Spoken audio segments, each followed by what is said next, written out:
Hi friends, అందరికీ నమస్కారం. అంజలి కథలకి స్వాగతం. ఈరోజు జానపద నవల పేరు అపకారికి ఉపకారం. ఈ కథను రచించిన వారు వసుంధర గారు.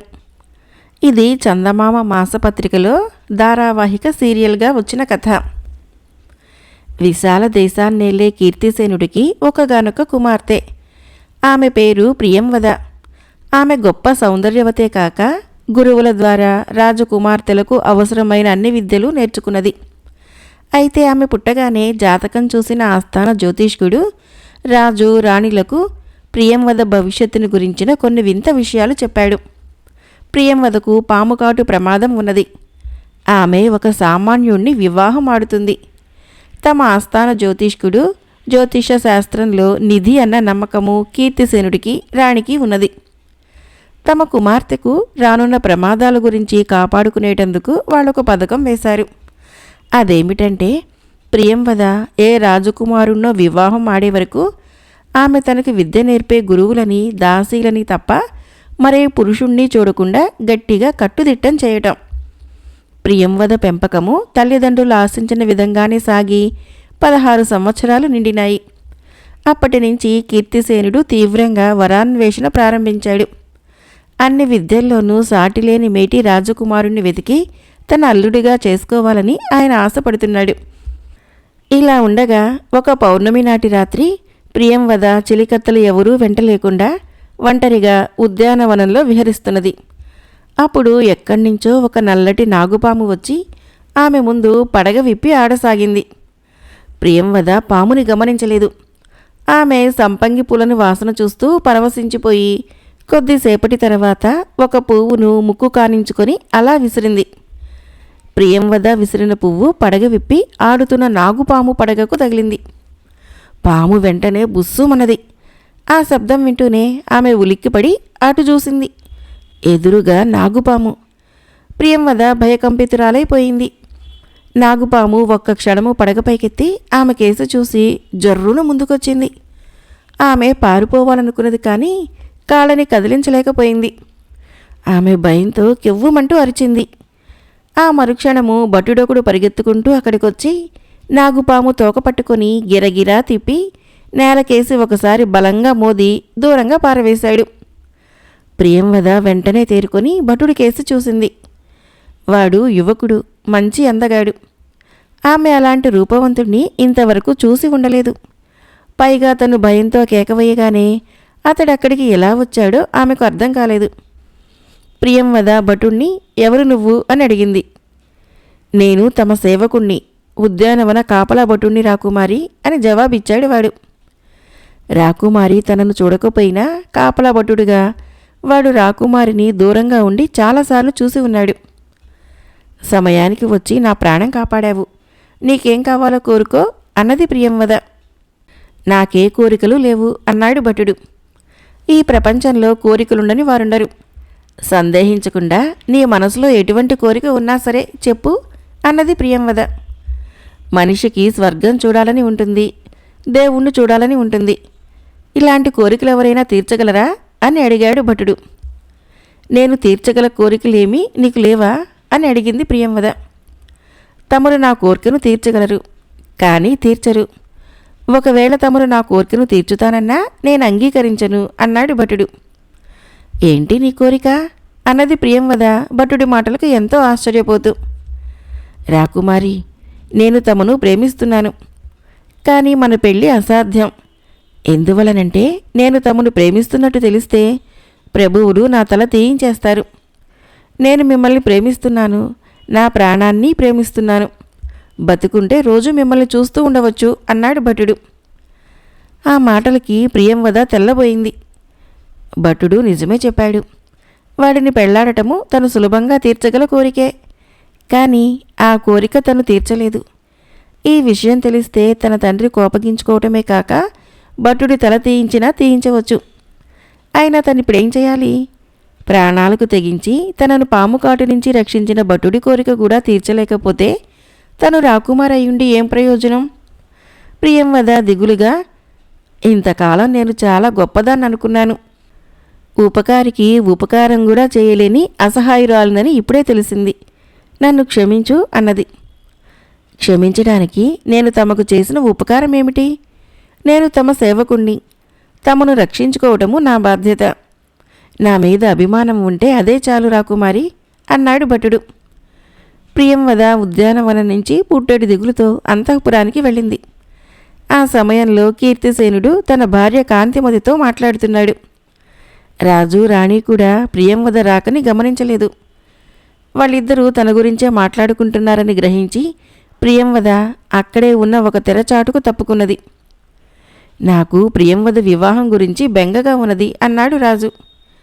అవును, నాకు ఏం చెయ్యాలో తోచటం లేదు. జాతకం ప్రకారము ప్రియంవద ఏ రాజకుమారుణ్ణో కాక సామాన్యుణ్ణి వివాహం ఆడవలసి ఉన్నది కదా. మన ఆస్థాన జ్యోతిష్కుడి మాట ఇంతవరకు ఏనాడూ తప్పు కాలేదు అన్నది తల్లి. తల్లిదండ్రుల మాట విన్న ప్రియంవదకి ఒక విషయం అర్థమైంది.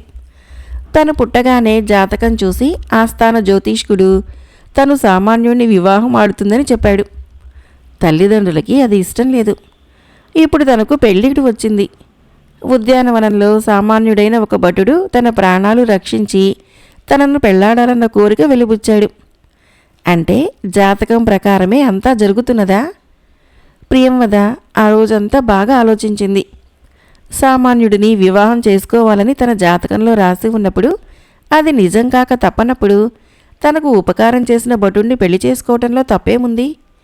ఆలోచించిన కొద్దీ ప్రియంవదకు ఆ భటుణ్ణే వివాహం చేసుకోవాలనిపించింది. అయితే ఈ సంగతి తల్లిదండ్రులకు చెప్పడం ఎలా? ఆమె ఇలా ఆలోచిస్తూ ఉండగా అంతఃపురానికి ఆస్థాన జ్యోతిష్కుడు వచ్చాడు. కీర్తిసేనుడు, కాంతిమతి ఆయనతో రహస్యంగా మంతనాలు ప్రారంభించారు. వాళ్ళ మాటలు విన్న ప్రియంవద భయంతో నిలువునా వణికిపోయింది. ఆ ముగ్గురు కలిసి వేస్తున్న పథకం ఏమిటంటే ఎక్కడి నుంచో ఒక సామాన్య వ్యక్తిని పట్టుకొని వచ్చి రహస్యంగా అతడితో ప్రియంవద పెళ్లి జరపటం. తర్వాత ఆ వ్యక్తిని ఏ విషప్రయోగం ద్వారానో తుదముట్టించటం. ఈ విధంగా చేస్తే ఆ తర్వాత ప్రియంవద ఏ గొప్ప రాజకుమారుణ్ణో వివాహం ఆడవచ్చు. ఇప్పుడు ప్రియంవదకి ఒక విషయము స్పష్టంగా అర్థమైంది. తను ఉద్యాన కాపలా భటుణ్ణి వివాహం చేసుకుంటానంటే తన తల్లిదండ్రులు సంతోషంగా ఒప్పుకుంటారు. అది ముగియగానే అతన్ని చంపేస్తారు. ఇంతకన్నా ఘోరం ఉండదు. ప్రియంవద సాయంత్రం ఒంటరిగా ఉద్యానవనానికి వెళ్ళి భటుణ్ణి పిలిచి, నిన్న నీ పేరు అడగటం మర్చిపోయాను, ఇప్పుడు చెప్పు, నీ పేరేమిటి అని అడిగింది. నా పేరు జయుడు అన్నాడు భటుడు. ఆ వెంటనే ప్రియంవద, జయ, మనం పెళ్లి చేసుకుందాము అన్నది. రాకుమారి, అంత సాహసం నేను చేయలేను, నాకు భయం అన్నాడు జయుడు. ఎలాంటి ప్రమాదము జరగకుండా ఒక ఉపాయం చెబుతాను అన్నది ప్రియంవద. ప్రియంవద తమ పెళ్లి విషయమై ఏదో ఉపాయం చెబుతాననగానే జయుడు ఒక క్షణం మౌనంగా ఊరుకొని తర్వాత భయంగా ఏమిటది అని అడిగాడు. జాగ్రత్తగా విను. అంతఃపురంలో నుంచి బయటపడటానికి ఒక రహస్య సొరంగ మార్గం ఉన్నది. నేను ఆ మార్గాన బయటికి వెళ్ళిపోతాను. నగరంలో నీ ఇంటి వివరాలు చెప్పు, మారువేషంలో అక్కడికి వస్తాను అన్నది ప్రియంవద. మీరు అంతఃపురంలో లేరని తెలియగానే ఎంత కల్లోలం బయలుదేరుతుందో ఆలోచించారా అని అడిగాడు జయుడు. ఆ మాత్రము నాకు తెలియకపోలేదు. ఈలోగా నువ్వు చేయవలసిందేమంటే ఉద్యానవనంలోకి ఒక మాంత్రికుడొచ్చి రాజకుమార్ని ఎత్తుకుపోయాడని గొడవ చేయటం. అప్పుడు మా నాన్న ఒక ప్రకటన చేస్తాడు. మాంత్రికుడి బారి నుంచి ఎవరు నన్ను రక్షిస్తే వారికి నన్నిచ్చి వివాహం చేస్తానని. కొన్నాళ్ళాగి నువ్వు నన్ను మా నాన్న దగ్గరికి తీసుకుని పోయి మాంత్రికుణ్ణి చంపేశానని చెప్పు. నువ్వు చెప్పినవన్నీ నిజమేనని నేను చెబుతాను. అప్పుడు నీకు మహావీరుడన్న కీర్తి వస్తుంది, మన వివాహము జరుగుతుంది, ఎవరికీ ప్రమాదముండదు అన్నది ప్రియంవద. జయుడికి ఈ ఉపాయం నచ్చింది. వాడు ప్రియంవదతో, నువ్వెలా చెబితే అలా చేస్తాను రాకుమారి అన్నాడు. జయుడు జవాబుకి తృప్తిపడి ప్రియంవద అంతఃపురానికి తిరిగి వచ్చింది. ఆమె తన పథకాన్ని అమలు చేయటం గురించి చాలా దీర్ఘంగా ఆలోచించింది. ముందు ఆమె అంతఃపురంలోని రహస్య సొరంగానికి సంబంధించిన పూర్తి వివరాలు రాబట్టాలనుకున్నది. కానీ ఇందుకు ఎవరిని అడగాలి? తల్లిని అడిగితే ఆమె అనుమానించవచ్చు. ప్రియంవదకు ఆ సొరంగ మార్గం ఎక్కడ ఉన్నది, అందులోకి ఎలా ప్రవేశించాలి అన్నది అంతవరకే తెలుసు. అయితే అదెక్కడికి దారి తీస్తుందో మాత్రం ఆమెకు తెలియదు. ఆ సంగతి తెలుసుకునేటందుకు ఆమె ఆనాటి అర్ధరాత్రి వేళ సొరంగంలోకి ప్రవేశించింది. ఆ సొరంగానికి మొత్తం 3 ప్రవేశ మార్గాలున్నాయి. ఒకటి రాజు మంత్రాంగ మందిరంలోనూ, మరొకటి రాణి శయనాగారంలోనూ, వేరొకటి రాజకుమారి శయన మందిరంలోనూ ఉన్నాయి. రాజకుమారి నిద్రించే హంసతూలికా తల్పం క్రింద ఉన్న రాతి పలకను తొలగించితే దిగువ మెట్లుంటాయి. లోనికి దిగి తిరిగి రాతి పలకని ఎప్పటిలాగే అమర్చవచ్చు. ప్రియంవద ఆ విధంగా చేసి సొరంగ మార్గాన కొద్ది దూరం నడిచింది. అంతా కటిక చీకటి. కొద్దిసేపటికి ఆమె కళ్ళు ఆ చీకటికి అలవాటు పడినాయి. ఆమె ముందుకు నడవసాగింది. అలా ఎంత దూరం నడిచినా దాని అంతు కనిపించడం లేదు. సొరంగం చివరికి పోయి దాని వివరాలు జయుడితో చెప్పాలనుకున్నది ఆమె. కానీ ఇప్పుడది సాధ్యంగా తోచలేదు. త్వరగా సొరంగం చివరి భాగం చూడాలన్న ఆత్రం కొద్దీ ప్రియంవద పరిగెత్తడం ప్రారంభించింది. అలా కొంత దూరం పరిగెత్తేసరికి ఆమెకు ఆయాసం వచ్చింది. ఇక ఒక్క అడుగు కూడా ముందుకు వేయలేక ఉన్న చోటనే కూర్చున్నది. అసలే బాగా అర్ధరాత్రి వేళ బయలుదేరిందేమో. ఆమెకు నిద్ర ముంచుకు రాసాగింది. దానికి తోడు విపరీతమైన అలసట. అందువలన ప్రియంవద ఆ సొరంగ మార్గంలోనే ఒళ్ళు తెలియకుండా నిద్రపోయింది. అలా ఎంతసేపు నిద్రపోయిందో ఆమెకు తెలియదు. హఠాత్తుగా మెలకువ వచ్చి ప్రియంవద ఉలిక్కిపడి లేచి కూర్చున్నది. చుట్టూ చీకటి. ఆమెకు వెంటనే తను సొరంగ మార్గంలో ఉన్నట్లు గుర్తుకు రాలేదు. ఆ సంగతి గుర్తుకు రాగానే లేచి నిలబడింది. అయితే కటిక నేల మీద నిద్రపోవటం వలన ఆమెకు ఒళ్ళంతా నొప్పులుగా ఉన్నది. ఆమెకు ఆశ్చర్యం కలిగింది. పడుకున్నది కటిక నేల కావటం వలన తనకు ఒళ్ళంతా నొప్పులుగా ఉన్నా ఏనాడు పట్టుపరుపుల మీద కూడా ఇంత హాయిగా నిద్రపట్టలేదు. సొరంగ మార్గాన తను ఇంత దూరం వచ్చిన తర్వాత ఇప్పుడేం చేయటమా అన్న సమస్య ప్రియంవదకు ఎదురైంది. ఇప్పుడు వెనక్కు తిరిగి వెళ్ళటం వల్ల ప్రయోజనమేమీ ఉండదు. ఇప్పటికే తను కనబడటం లేదన్న సంగతి అంతఃపురంలో గగ్గోలు కలిగించి ఉంటుంది. జయుడు తను చెప్పిన ప్రకారం తప్పక చేస్తాడు. అందువలన ధైర్యంగా ముందుకు పోవటమే మంచిది అనుకుంది ప్రియంవద. ఆమె పట్టుదలగా ముందుకు నడవసాగింది. అయితే కాలం గడుస్తున్నా సొరంగ మార్గము చివర దగ్గర పడటం లేదు. హఠాత్తుగా ఆమెకు ఒకసారి తన తండ్రి తల్లితో అన్న మాటలు గుర్తుకు వచ్చినాయి. సొరంగ మార్గాన పోదలిచినప్పుడు కొన్ని ఆహార పదార్థాలు వెంట తీసుకుని వెళ్ళటం అవసరం. ప్రయాణము సుమారు 2 రోజులు పడుతుంది. ఈ సంగతి గుర్తుకు రాగానే ప్రియంవదకి దుఃఖం వచ్చింది. తను 2 రోజుల ప్రయాణానికి సరిపడా ఆహార పదార్థాలు వెంట తీసుకుని రావలసింది. ఇప్పుడు తిండి లేకుండా అంత దూరం ప్రయాణం చేయగలదా? ఏది ఏమైనా రోట్లో తలదూర్చి రోకటి పూటకు వెరచి ప్రయోజనం ఉండదు. ఉపకారికి ఉపకారం చేయటం కోసము, తన తల్లిదండ్రుల దుష్ట పథకాన్ని తారుమారు చేయటం కోసము తను ఎన్ని కష్టాలకైనా ఓర్చుకోవాలి.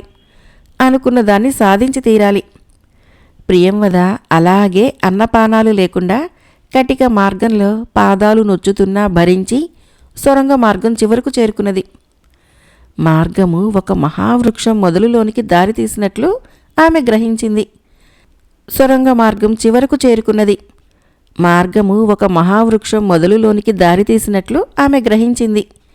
అక్కడ భూమిలోనికి పాతుకుపోయిన లావుపాటి చెట్టు వేళ్ళు ఆమెకు కనిపించినాయి. చెట్టు బోధి లోపలికి సన్నని దారి ఉన్నది. ప్రియంవద సందేహించకుండా అందులోకి ప్రవేశించింది. అక్కడ పైకి వెళ్ళేటందుకు మెట్లున్నాయి. ఆమె ఆ మెట్లెక్కింది. మళ్ళీ చీకటి. కానీ ఒక పక్క నుంచి సన్నని వెలుతురు వస్తున్నది. ప్రియంవద ఆ వెలుతురుని జాగ్రత్తగా గమనించి అక్కడ చేయి పెట్టి తడిమింది. చేతికి తలుపు గడియలాంటిది తగిలింది. దానిని పక్కకు లాగానే తలుపు తెరుచుకొని రయ్యమంటూ చల్లని గాలి ఆమె ముఖాన్ని తాకింది. ప్రియంవదకు ప్రాణం లేచి వచ్చినట్లయింది. ఆమె చుట్టుపక్కల ఏమున్నదన్న ఆలోచన లేకుండా అవతలికి దిగింది. ఆ మరుక్షణము దేవత ప్రత్యక్షమైంది, దేవత ప్రత్యక్షమైంది అన్న పెద్ద కేకలు ఆమెకు వినిపించినాయి. ప్రియంవద ఒక్క క్షణం నివ్వెరపోయి అలా కేకలు పెడుతున్న వాళ్ళెవరో తెలుసుకునేటందుకు తల తిప్పబోయింది. కానీ ఆ క్షణంలోనే ఆమెకు స్పృహ తప్పింది. ప్రియంవద ఈ విధంగా స్పృహ కోల్పోయిన ప్రదేశానికి కొంత దూరంలో శతనందన అనే గ్రామం ఉన్నది. ఆ గ్రామంలోని ప్రజలందరూ మూర్ఖులు. వాళ్ళ మూర్ఖత్వాన్ని ఆధారంగా చేసుకుని గ్రామాన్ని ఇద్దరు పెద్దలు ఏలుతున్నారు. ఆ గ్రామ ప్రజలకి వాళ్ళేది చెబితే అది పరమసత్యం. వాళ్ళనందరూ దేవతా స్వరూపులుగా భావిస్తారు. పండుగల్లో అందరూ వాళ్ళకి కానుకలు సమర్పిస్తారు. గ్రామంలో ఎవరికే కష్టం వచ్చినా ప్రజలు ముందుగా ఆ పెద్దలకు చెప్పుకుంటారు. వానలు పడకపోయినా, ఎవరికైనా జబ్బు చేసినా ఆ పెద్దలకు సవినయంగా మనవి చేయవలసిందే. వాళ్లకు తెలియకుండా ఎవరిళ్లలోనూ ఏ శుభకార్యమూ జరగకూడదు. శతనందన గ్రామ ప్రజల మూర్ఖత్వం ఎలా ఉంటుందంటే, ఒకసారి శంకరయ్య అనేవాడి ఇంటికి నిప్పంటుకున్నది. అప్పుడు ఇంట్లో వాళ్ళందరూ బయటికి వచ్చేశారు. మంటలార్పేటందుకు ఎవరూ ప్రయత్నించలేదు. శంకరయ్య ఏం చెయ్యాలని అడిగేటందుకు పెద్దల ఇంటికి పరుగు తీశాడు. ఆ సమయంలో పెద్దలిద్దరూ మంచి గాఢ నిద్రలో ఉన్నారు. శంకరయ్యకు వాళ్ళని నిద్రలేపేందుకు కొంతసేపు పట్టింది. వాళ్ళు నిద్రలేచి విషయం తెలుసుకుని వెంటనే నీళ్లతో మంటలార్పమని ఆదేశించారు. ఇందువలన పక్క ఇళ్లకు అగ్ని ప్రమాదం తప్పింది. కానీ శంకరయ్య ఇల్లు మాత్రం పూర్తిగా కాలిపోయింది. అప్పుడు పెద్దలు శంకరయ్యతో, నువ్వేదో పాపం చేశావు. ఆ పాపమే అగ్ని రూపంలో వచ్చి నీ కొంప తగలబెట్టింది. అయితే నువ్వు మమ్మల్ని నమ్మావు. అందువలన కొంపతో పాటు మనుషులు కూడా తగలబడకుండా కాపాడబడ్డారు. కొంప తగలబడితే మళ్ళీ కట్టుకోవచ్చు. మనుషుల ప్రాణాలు పోతే మళ్ళీ రావు. అలాంటి వాటినే మేము రక్షిస్తూ ఉంటాము అని చెప్పారు. శంకరయ్య వాళ్లకు పడి పడి దండాలు పెట్టి వెళ్ళాడు. ఆ గ్రామంలో భీమయ్య అనేవాడి కొడుక్కి జబ్బు చేసింది. భీమయ్య తన కొడుకును పెద్దలకు చూపించాడు. వాళ్లకు ఏదో కొద్దిపాటి వైద్యం తెలుసు. ఆ వైద్యంతో అదృష్టమున్నవాళ్ళు బతుకుతారు, లేనివాళ్ళు పోతారు. భీమయ్య కొడుకు చచ్చిపోయాడు. అప్పుడు పెద్దలు భీమయ్యతో, నువ్వు పాపాలు చేశావు. ఆ పాపాలే మృత్యువు రూపంలో వచ్చి నీ కొడుకును తీసుకుని పోయాయి. ప్రపంచంలో ఏ వైద్యుడు నీ కొడుకును బతికించగలిగి ఉండేవాడు కాదు. వాడు మా చేతుల్లో పోయాడు కాబట్టి ఇప్పుడు సరాసరి స్వర్గానికే వెళ్ళిపోయి ఉంటాడు.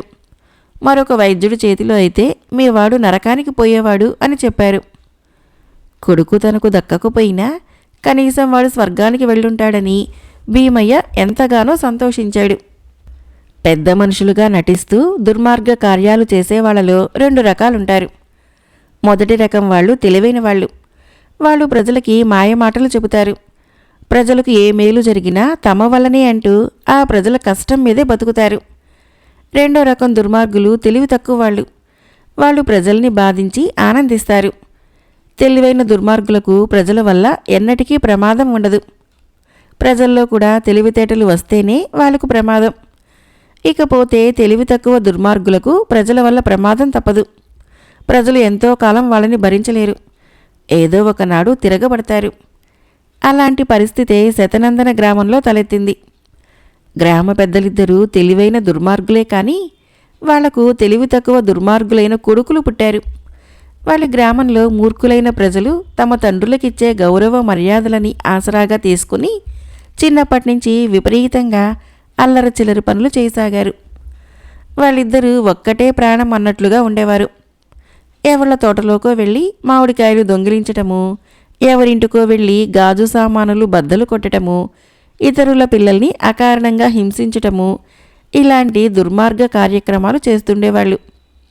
ఈ విషయం విన్న పెద్దలిద్దరూ కొడుకులతో, మీరు ఇతరుల తోటల్లోకి వెళ్ళి కాయలు పళ్ళు కోయటమే కాదు, ఇళ్లకు వెళ్ళి పాలు వెన్న కూడా దొంగిలిస్తూ ఉండండి. అప్పుడు మా పని మరింత సులభమవుతుంది అన్నారు. కొడుకులకు ఈ సలహా నచ్చింది. వాళ్ళు అలాగే చేయసాగారు. కొన్నాళ్ళు ఇలా జరిగేసరికి గ్రామ ప్రజలు ఇక భరించలేక పెద్దల ఇళ్లకు పోయి తమ కష్టాల గురించి చెప్పుకున్నారు. పెద్దల ముందు వాళ్ళని శాంతపరిచి తర్వాత నెమ్మదిగా, మా పిల్లలలో శ్రీకృష్ణుడి అంశ ఉన్నది, అందువలనే వాళ్ళలా అల్లరి చేస్తున్నారు. ద్వాపర యుగంలో శ్రీకృష్ణుడు అల్లరి చేస్తుంటే గోపికలు వెళ్ళి యశోదతో చెప్పుకుంటుండేవాళ్ళు. కానీ వాస్తవం ఏమిటంటే అందరికీ శ్రీకృష్ణుడంటే ఇష్టమే. మీకు భాగవత గాథ తెలియక బాధపడుతున్నారు. ఈ రోజు నుంచి మీరందరూ సాయంత్రాలు మా ఇళ్లకు వచ్చి భాగవత పురాణ కథలు వినండి అని చెప్పాడు. ఆ రోజు నుంచి గ్రామస్తులు గ్రామ పెద్దల పిల్లల బెడద తప్పకపోయినా రోజు సాయంత్రాలు గ్రామ పెద్దలు చెప్పే పురాణ కథలు వినవలసి వచ్చింది. అయితే ఈ పరిస్థితి ఎంతో కాలం కొనసాగలేదు. భాగవతం వింటూ ఉంటే ప్రజలకి రకరకాల అనుమానాలు కలగసాగాయి. శ్రీకృష్ణుడు చిన్నతనంలో అల్లరి పనులు చాలా చేశాడు. దొంగతనాలు చేశాడు. అయితే ఎన్నో మాయలు చేశాడు. తన వాళ్ళు కష్టాల్లో ఉన్నప్పుడల్లా వాళ్ళని కాపాడుతూ వచ్చాడు. కాళీయుణ్ణి చంపాడు. గోవర్ధన పర్వతం ఎత్తాడు. గ్రామ పెద్దల పిల్లలు మాత్రము చెడ్డ పనులే చేస్తున్నారు. సంతోషాన్ని కలిగించటం లేదు. చాలామంది గ్రామస్తులు తమ సందేహాలని పెద్దలకే చెప్పుకున్నారు. అప్పుడు పెద్దలిద్దరూ ఆలోచనలో పడ్డారు. మీరడిగింది న్యాయంగానే ఉన్నది. ఒక రాత్రంతా తపస్సు చేసి ఇందులోని రహస్యం తెలుసుకొని మీకు చెబుతాము అని పెద్ద వాళ్ళతో చెప్పి పంపించేశాడు. వాళ్ళు వెళ్ళిపోయాక చిన్న పెద్దతో మనం ఇప్పుడేం చేయాలి? మన పిల్లల కారణంగా మన అధికారము దెబ్బతినేలా ఉన్నది. వాళ్ళకేదో ఒక విధంగా మంచిగా ఉండమని గట్టిగా బుద్ధి చెబితే గాని గ్రామస్తులు ఊరుకోరు అన్నాడు. పెద్ద కాసేపు ఆలోచించి, మన పిల్లలు మన మాట వినరు. వాళ్ళు వింటామన్నా వాళ్ళ మనసు కష్టపెట్టడము మనకిష్టం ఉండదు. అసలు ఈ ప్రమాదం అంతా గ్రామస్తులకు పురాణం వినిపించడం వల్ల వచ్చింది. పురాణ కథలు చెప్పడం ద్వారా ప్రజల్ని మరింతగా మూర్ఖుల్ని చేసి చెడ్డతనాన్ని సహించే అలవాటు చేయవచ్చని అనుకున్నాను. కానీ పురాణాలు వింటే ప్రజల్లో తెలివితేటలు పెరుగుతున్నాయి. వాళ్ళకి చెడ్డను ఎదిరించే ధైర్యం వస్తున్నది. అందువలన మనం ముందు గ్రామస్తులకు పురాణాలు వినిపించటం మానివేయాలి అన్నాడు. అది సరే, ముందు మన పిల్లల్ని అదుపు చేయటం ఎలాగా అని అడిగాడు చిన్న పెద్ద. ఇద్దరూ ఆ రాత్రంతా ఆలోచించారు. చివరికి వాళ్ళకి ఒక మంచి ఉపాయమే తట్టింది. మర్నాడు గ్రామస్తులు పురాణం వినటానికి వచ్చినప్పుడు పెద్ద వాళ్లకు జయ విజయుల కథ చెప్పాడు. జయుడు విజయుడు వైకుంఠంలో శ్రీ మహావిష్ణువుకు ద్వారపాలకులు. ఒకసారి సనకుడు సనందుడు మొదలైన మునులు విష్ణుమూర్తి దర్శనానికి వెళితే వాళ్ళిద్దరూ ద్వారం దగ్గర ఉండి, ఇది సమయం కాదు, కాసేపు ఆగండి అని వాళ్ళను ఆపారు. తమను అలా ఆపినందుకు మునులు కోపించి జయ విజయుల్ని రాక్షసులు కమ్మని శపించారు. ఇది తెలిసి విష్ణుమూర్తి జయ విజయుల్ని పిలిచి, ఇందులో మీ తప్పేమీ లేదు. మునిశాపము అమోఘం కాబట్టి మీరు రాక్షస జన్మ ఎత్తక తప్పదు. అయితే మీకు ఒక అవకాశం ఇస్తున్నాను. మంచి పనులు చేసి పుణ్యాత్ములు అనిపించుకుంటూ 7 జన్మలెత్తి ఆ తర్వాత నన్ను చేరుకుంటారా, లేక దుర్మార్గులుగా 3 జన్మలెత్తి నన్ను చేరుకుంటారా అని అడిగాడు. అందుకు జయ విజయులు, నిన్ను విడిచి ఎక్కువ కాలం ఉండలేము. పరమ దుర్మార్గులము ప్రజాకంటకులం అనిపించుకున్నా సరే 3 జన్మలెత్తి నిన్ను చేరుకుంటాము అని చెప్పారు. ఈ విధంగా వాళ్ళు కృతయుగంలో హిరణ్యాక్ష హిరణ్యకశపులుగాను, త్రేతాయుగంలో రావణ కుంభకర్ణులుగాను, ద్వాపరయుగంలో శిశుపాల దంతవక్రులుగాను పుట్టి దుర్మార్గాలు చేసి చివరికి విష్ణుమూర్తిని చేరుకున్నారు. పెద్ద ఈ విధంగా గ్రామస్తులకు జయ విజయుల కథ చెప్పి, ఇంతవరకు చెప్పింది మీ అందరికీ తెలిసిన కథే. ఆ తర్వాత కలియుగం వచ్చింది. కలిపురుషుడికి అన్ని యుగాల్ని మించి తన యుగం ఎక్కువ పేరు తెచ్చుకోవాలన్న కోరిక కలిగింది. అతడు విష్ణుమూర్తి వద్దకు వెళ్ళి, అన్ని యుగాల్లోనూ జయ విజయులు పుట్టి దుర్మార్గాలు చేశారు. నా యుగంలో కూడా వాళ్ళు పుట్టి దుర్మార్గాలు చేసేలాగా అనుగ్రహించు, లేకపోతే నీదు పక్షపాత బుద్ధైతుంది అన్నాడు. విష్ణువు కలిపురుషుణ్ణి అనుగ్రహించాడు. ఆ విధంగా జయ విజయులిద్దరూ మా ఇళ్లలో పుట్టారు. మా బిడ్డలిద్దరూ సాక్షాత్తు శ్రీ మహావిష్ణువు ద్వారపాలకులు. త్వరగా పాపాలు చేసి శ్రీ మహావిష్ణువును చేరాలనుకుంటున్నారు. అందుకు విష్ణువే అంగీకరించినప్పుడు మనమేం చేయగలము? సహించక తప్పదు. మనం వీళ్ళని ఎదిరిస్తే విష్ణువుకు ఆగ్రహం వస్తుంది. విష్ణువుకి ఆగ్రహం తెప్పించడానికి మీకు అభ్యంతరం లేకపోతే వాళ్ళు మా బిడ్డలను కూడా కనికరించకుండా కఠినంగా శిక్షించగలం. ఏం చేయాలో మీరే చెప్పండి అని అడిగాడు. జయ విజయులంతటి వాళ్ళని మనమేం చేయగలము? వాళ్ళని అంతం చేయటానికి శ్రీ మహావిష్ణువే వస్తాడు. అంతవరకు ఎదురు చూడక తప్పదు అన్నారు గ్రామస్తులందరూ ఏకకంఠంతో. ఆనాటి నుంచి శతనందన గ్రామంలో గ్రామ పెద్దల కొడుకులిద్దరికీ ఎదురు లేకుండా పోయింది. గ్రామస్తులు వాళ్ళేం చేసినా పట్టించుకోవటం మానేసి భరించటం నేర్చుకున్నారు. క్రమంగా పెద్ద కొడుక్కి జయుడు అని, చిన్న పెద్ద కొడుక్కి విజయుడు అనే పేర్లు స్థిరపడ్డాయి. జయుడు విజయుడు ఇప్పుడు 20 ఏళ్ల వయసు వాళ్ళయ్యారు. గ్రామంలో వాళ్ళు చెయ్యని ఆగడమంటూ లేదు.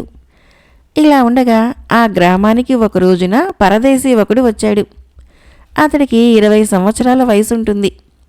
పచ్చటి దబ్బపండు వంటి శరీరఛాయ, 6 అడుగుల పొడవు, అందమైన రూపము, ముఖంలో అపురూపమైన తేజస్సు చూసి చాలామంది అతడు చాలా గొప్ప రాజవంశస్థుడై ఉంటాడు అనుకున్నారు. పరదేశి ముందుగా కొంతసేపు ఒక చెట్టు క్రింద కూర్చున్నాడు. చాలా దూరం నుంచి నడిచి వచ్చాడేమో, మనిషి బాగా అలసిపోయి ఉన్నాడు. కాసేపు సేద తీరాక ఆ దారినే పోతున్న ఒక దానయ్యను పలకరించి, బాబు, ఈ ఒక్కరోజు నీ ఇంట ఉంటాను, సమ్మతమేనా అని అడిగాడు. దానయ్య కంగారుగా, ఏమో, మా గ్రామ పెద్దనడిగి చెబుతాను అని వెళ్ళిపోయాడు. పరదేశి ఆశ్చర్యపడుతూ చెట్టు క్రింద నుంచి లేచి బయలుదేరాడు. అప్పుడు అతనికి నది నుంచి నీరు తెచ్చుకుంటున్న ఒక స్త్రీ కనిపించింది. పరదేశి ఆమెను, అమ్మా, దాహంగా ఉంది, కాసిని మంచినీళ్ళు ఇస్తారా అని అడిగాడు. ఆ స్త్రీ, ఏమో, మా గ్రామ పెద్దనడిగి చెబుతాను అని వెళ్ళిపోయింది. ఆ తర్వాత పరదేశి దారిలో ఎదురైన చాలామందిని పలకరించాడు. అతడేమడిగినా అందరూ గ్రామ పెద్ద గురించే చెప్పసాగారు. తమాషాగా ఉన్నదే అనుకుంటూ పరదేశి గ్రామ వీధులన్నీ తిరుగుతూ ఉండగా అతడికి ఒక ఇంట్లో నుంచి ఏడుపులు వినిపించినాయి. కారణమేమిటో తెలుసుకోవాలనుకొని అతడు ఆ ఇంట్లోకి అడుగుపెట్టాడు. అక్కడ నేల మీద ఒక చాప వేసి ఉన్నది. దానిమీద 10 ఏళ్ల కుర్రవాడొకడు పడుకొని ఉన్నాడు. వాడి చుట్టూ చేరి 10 మంది పెద్దవాళ్ళు శోకాలు పెడుతున్నారు. పరదేశి వాళ్ళని, ఏం జరిగింది, అందరూ ఎందుకలా దుఃఖిస్తున్నారు అని అడిగాడు. ఆ ప్రశ్న విని వాళ్ళు తలలు ఎత్తి పరదేశీని చూశారు. వాళ్లలో ఒకడు కంగారుగా, నువ్వు పరదేశీవి గదా, మా గ్రామ పెద్దకు చెప్పందే నీకెలాంటి జవాబు ఇవ్వము అన్నాడు. పరదేశీ అతడి మాటలు పట్టించుకోకుండా ముందుకు వెళ్ళి చాప మీద ఉన్న కుర్రవాడి పక్కనే కూర్చొని వాడి నాడీ పరీక్షించి చూసి, మీరెందుకు ఏడుస్తున్నారో తెలియటం లేదు, ఈ బాలుడి ఆరోగ్యానికి ఎలాంటి ప్రమాదమూ లేదు, నేను వైద్యం చేసి బ్రతికించగలను అన్నాడు. అప్పుడు వాళ్ళల్లో ఒక స్త్రీ, మేము చేసిన పాపాలకు ఫలితంగా వీడు చచ్చిపోక తప్పదు, మా గ్రామ పెద్ద వైద్యం చేసినా వీడికి నయం కాలేదు, ఇంకెవరైనా వైద్యం చేసినా వీడి ప్రాణాలు దక్కవు గాని చనిపోయి నరకానికి పోతాడు అన్నది. పరదేశి తను వైద్యం చేసేటందుకు వాళ్ళ అనుమతి కోసం అడిగాడు. వాళ్ళు ఒప్పుకోలేదు. చివరికతను బాగా విసిగిపోయి, మీరు వద్దన్నా సరే, నా కళ్ళ ముందు ఒక మనిషి ప్రాణాలు పోతూ ఉంటే చూస్తూ ఊరుకోను, నేను ఈ బాలుడికి వైద్యం చేసి తీరతాను అన్నాడు. మేము నిన్ను వైద్యం చేయనివ్వము అన్నారు అందరూ ఏకకంఠంతో. పరదేశి వెంటనే, నన్ను వైద్యం చేయకుండా ఎలా ఆపగలరు, అలా ఆపమని గ్రామ పెద్ద మీకు చెప్పలేదు కదా అని ప్రశ్నించాడు. ఆ ప్రశ్న వింటూనే బాలుడు చుట్టూ ఉన్నవాళ్ళు సందిగ్ధంలో పడ్డారు. ఈ పరదేశి చెప్పింది నిజమే, మనం త్వరగా వెళ్ళి పెద్దల అనుమతి తీసుకుని రావాలి అనుకొని వాళ్లలో 2 పెద్దల ఇళ్లకు పరిగెత్తారు. పెద్దల అనుమతి తీసుకురావాలని 2 గ్రామస్తులు వెళ్ళిన వెంటనే పరదేశి ఆ బాలుడి అరికాళ్ళు అరిచేతులు బాగా రుద్దాడు. ఆ తర్వాత అరచేతితో వాడి గుండెల మీద రాశాడు. కొద్ది క్షణాల్లో బాలుడు కళ్ళు తెరిచి చిన్నగా మూలిగాడు. పరదేశి వెంటనే లేచి ఇంటి పెరట్లోకి వెళ్ళాడు.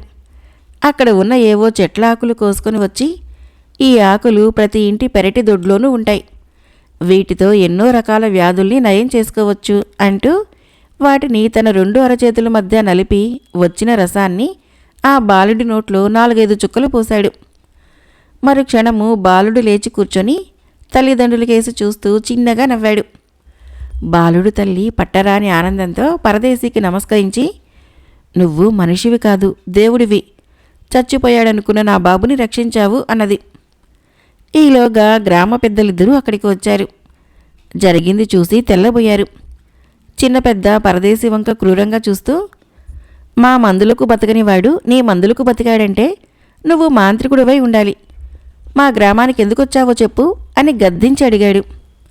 పరదేశి ఎంతో శాంతంగా, అయ్యా, నేను మాంత్రికుణ్ణి కాదు, హిమాలయాల్లో ఒక గొప్ప తపస్సాలి వద్ద పెరిగాను, ఆయన దగ్గరే సకల విద్యలు అభ్యసించాను, మంచితనంతో 10 మందికి సేవ చేయమని ఆయన ఆదేశించగా దేశాలు తిరుగుతూ ఇక్కడికి వచ్చాను. నా కళ్ళ ముందే ఒక నిండు ప్రాణం పోతూ ఉండగా చూడలేక నాకు తెలిసిన వైద్యం చేశాను అని గ్రామ పెద్దలకు తన కథ చెప్పుకున్నాడు. మా అనుమతి లేకుండా ఈ బాలుడికి వైద్యం చేశావు. అందువలన ఈ గ్రామానికే అరిష్టం. ఆ అరిష్టం పోవాలంటే ఏ బాలుడినైతే నువ్వు బతికించావో ఆ బాలుడి తల్లిదండ్రులే నిన్ను కొరడా దెబ్బలు కొడితే భరించాలి. ఇందుకు అంగీకారమేనా అని అడిగాడు పెద్ద.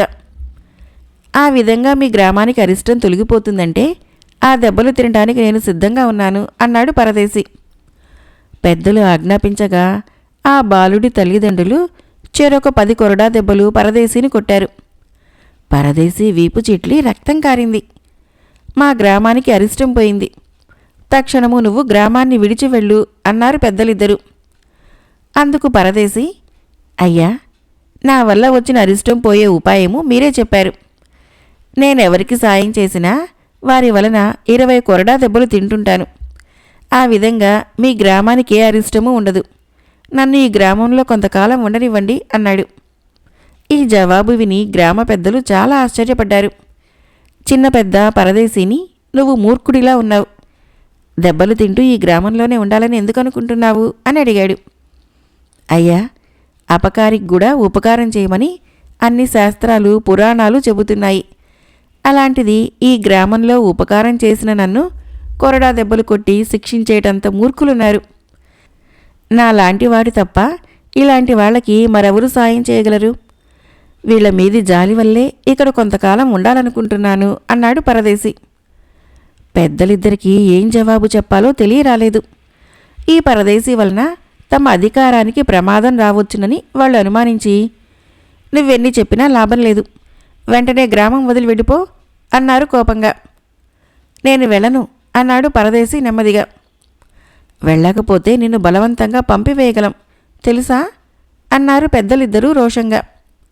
పరదేశి చిరునవ్వు నవ్వి, నాకిష్టమై సహిస్తే సరే, కానీ బలవంతంగా మాత్రం నన్నెవరూ ఏమీ చేయలేరు. నాకిష్టం లేనప్పుడు నన్నెవరైతే కొడతారో వాళ్ళకే ఆ దెబ్బలు తగులుతాయి. నన్ను తోసిన వాళ్లే పడిపోతారు. నాకు విషప్రయోగం చేసిన వాళ్లే చచ్చిపోతారు అన్నాడు. ఈ మాటలతో పెద్దలకి విపరీతమైన కోపం వచ్చింది. వాళ్ళు అక్కడ ఉన్న 2 యువకులతో, చూస్తారేం, వీడేదో మాంత్రికుడు, వెంటనే వీధి అవతలకి ఈడ్చేయండి అన్నారు. వెంటనే ఆ యువకులిద్దరూ పరదేశిని సమీపించబోయారు. కానీ అప్పుడు ఒక విచిత్రం జరిగింది. ఎవరో ఈడ్చినట్టుగా వాళ్ళిద్దరూ పోయి వీధిలో పడ్డారు. ఇది చూసి పెద్దలిద్దరూ వెలవెలపోయారు. వాళ్ళంతవరకు పరదేశిని బాగా వైద్యం తెలిసినవాడే అనుకున్నారు. కానీ ఇప్పుడు జరిగింది చూశాక వాళ్ళకతను మాంత్రికుడేమో అన్న భయం కలిగింది. పెద్దలకు మాయమాటలతో ప్రజల్ని మోసపించడం తెలుసుగాని మంత్రతంత్రాలు తెలియవు. అయితే నువ్వు నిజంగానే మాంత్రికుడివన్నమాట. ఈ గ్రామానికి మమ్మల్ని ఎదిరించడానికే వచ్చావా అని అడిగాడు పెద్ద. నేను మాంత్రికుణ్ణి కాదు, ఇతరులకు ఉపకారం చేస్తుండటమే నా పని. నేనిక్కడికి మిమ్మల్ని ఎదిరించటానికి రాలేదు, మీకు సేవ చేయాలని వచ్చాను.